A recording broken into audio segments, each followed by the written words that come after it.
A man's at odds to know his mind, 'cause his mind is aught he has to know it with.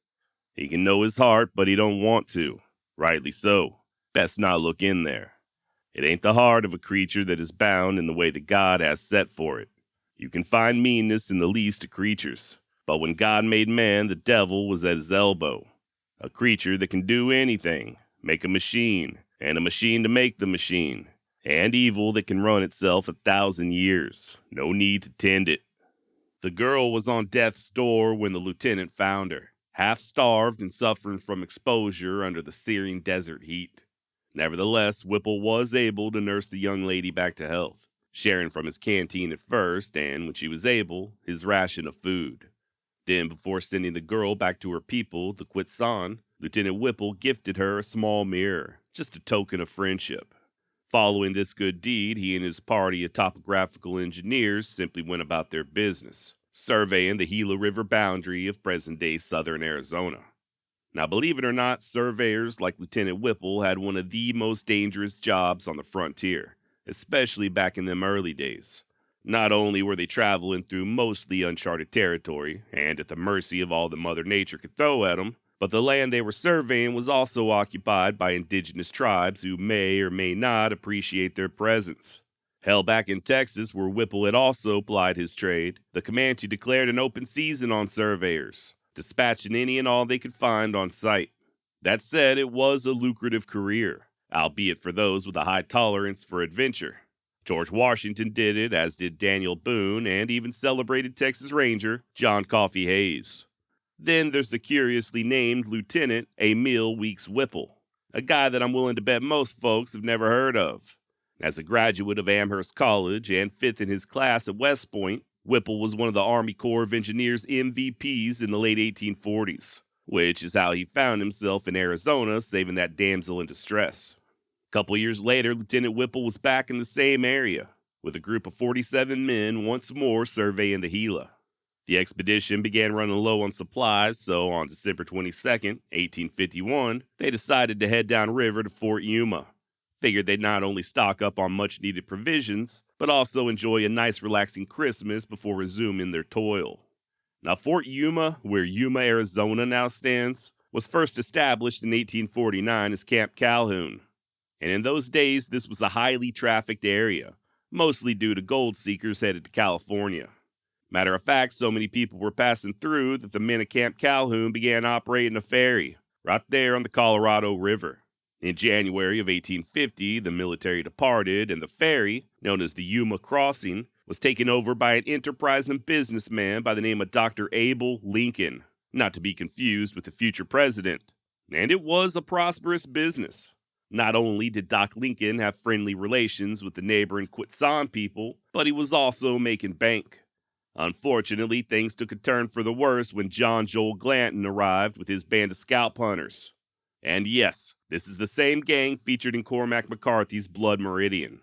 While that novel is a work of fiction, many of its characters and scenarios are based on real-life people and events, including the Yuma Crossing.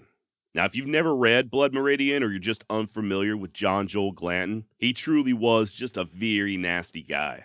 We will be devoting an entire episode to he and his gang here in the near future, but long story short, Glanton was a former Texas Ranger and hero of the Mexican-American War, turned homicidal maniac. In the late 1840s, he was hired by the Mexican government to help keep the Apache at bay, receiving bounties for each scalp that he and his men were able to harvest.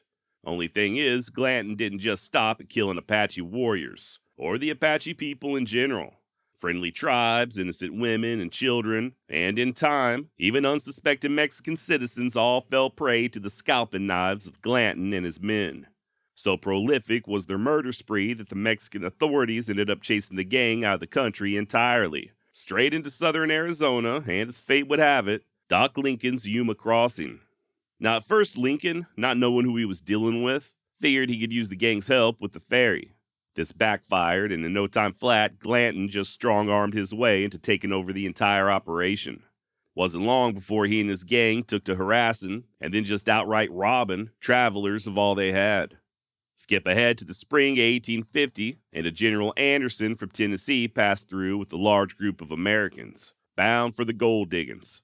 I reckon Anderson didn't care much for Glanton's attitude, can't blame him there, so he moved downriver a ways and had the Quechan construct a boat for him and his people. And to add insult to injury, once safely on the other side, Anderson presented this vessel to the natives, who commenced operating their own ferrying business, much to John Glanton's disgust.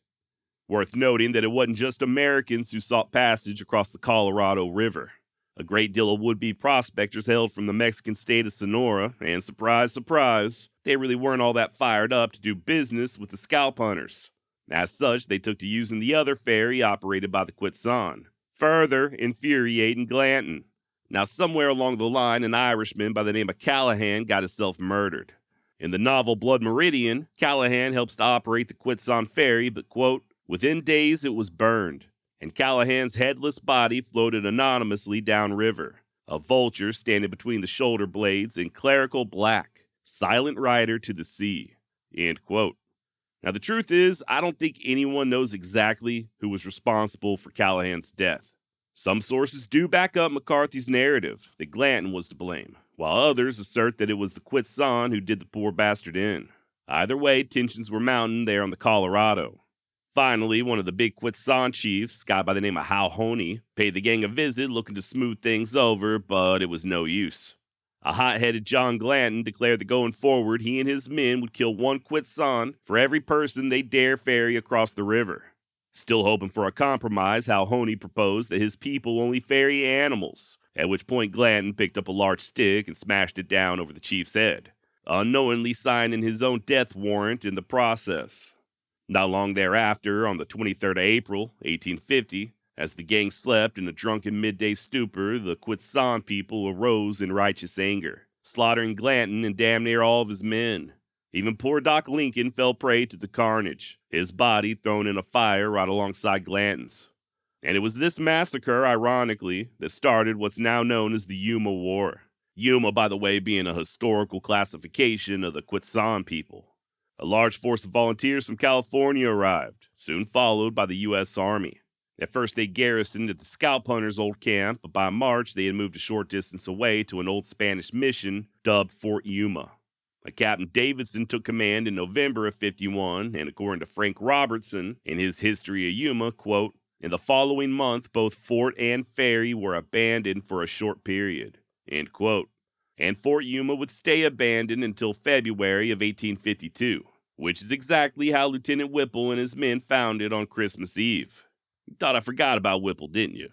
Well, as it turns out, despite the fort being abandoned, Whipple and his men were most definitely not alone. Far from it, as the surveyors would soon be greeted by a force of over 1,000 angry Quechan warriors, still smarting from the many abuses of John Joel Glanton. Whipple tried negotiating to no avail. According to an interpreter, the natives planned on killing him and every single one of his men the following day. Okay, fine, but you just can't give up, right? The good lieutenant set his surveyors up on a hill as they began preparing to sell their lives dearly. Got to imagine there weren't much sleep that night as both arms and souls prepared for the following day's action. Sure enough, by the time the sun rose on Christmas Day, the disposition of the Quechan had not improved one lick. Painted warriors were massing, getting themselves worked up, and it didn't take no genius to figure out that an attack was imminent. And then, just as things were getting about ready to pop off, a young girl emerged from the riotous crowd, the same young damsel whom Whipple had saved 2 years prior. She began to frantically point the lieutenant out to the chiefs, explaining what had happened, and they reluctantly called a parley. Once the Quechan verified that the girl had indeed accurately identified her savior, the attack was called off and an impromptu feast was thrown. Hell, the Quechan even ferried Whipple and the others across the river once they was done filling their bellies. A Christmas miracle? Perhaps. Or maybe, to paraphrase Clint Eastwood in The Outlaw Josie Wells, for just one day at least, men decided they could live together without butchering one another. And on this particular occasion, that day just so happened to fall on December 25th. Now, what that young Quechan girl's name was, I don't know, nor am I aware of her fate. But according to the good book, blessed are the peacemakers. As for Whipple, he'd go on to serve in the war between the states. Saw action at the First Battle of Bull Run, where he was not only cited for bravery, but also breveted as a lieutenant colonel. That very same year, Whipple would be promoted to a major, and finally, in 1862, a brigadier general of volunteers. He was both the brigade and division commander, overseeing the defenses of Washington, D.C., fought at the Battle of Fredericksburg, where he was once more cited for gallantry, and then sadly, on May 4th, 1863, during the Battle of Chancellorsville, Amiel Whipple was mortally wounded by a rebel sniper. He'd hang on long enough to be transported back to D.C., where President Lincoln personally gave him a deathbed promotion to Major General, before passing away on May 7th, at just 44 years of age. Story goes that Lincoln thought so highly of Whipple that he even rode in his funeral procession. And that's about all I've got on Amiel Whipple and the Blood Meridian Christmas miracle of 1851. Thanks for listening. If you're looking for more true tales from the Wild and Woolly West, head on over to wildwestextra.com. While you're there, hit that contact button. Let me know what's on your mind. Now, I do not plan on taking next week off. No rest for the wicked, right? As such, be on the lookout for a brand new episode next Wednesday. A little bit of wider action coming your way. And it will be a shorter episode just like today. Till then, I hope you and yours have a very Merry Christmas, or Kwanzaa, or Hanukkah, or Spaghetti Monster in the Sky Day, whatever you celebrate. Hope you don't end up with a stocking full of coal. I don't know. Some of y'all have been very naughty this past year, so I wouldn't hold my breath. All right, till next time, try not to scalp anyone, please. If you see anyone in distress, try to help them out. And if you plan on operating a ferry, just make damn sure you don't involve anyone by the name of Glanton. Adios.